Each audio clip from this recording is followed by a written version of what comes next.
हाँ जी दोस्तों, आज हमारे पास आई है महिंद्रा की बोलेरो BS6।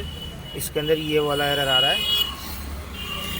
हमने इसका यूरिया का पाइप फटा हुआ था, वो तो हमने चेंज कर दिया। इसका क्रैक था DF का पाइप। अब इसके अंदर लगा है। अब इसको रीसेट करेंगे एक बार।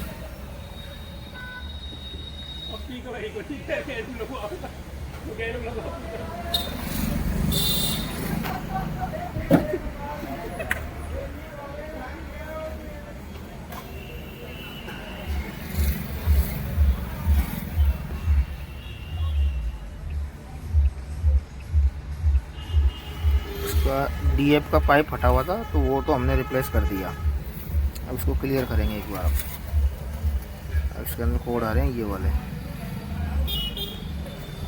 अब इसको थोड़ा चला के आएंगे। 22, 23, 23,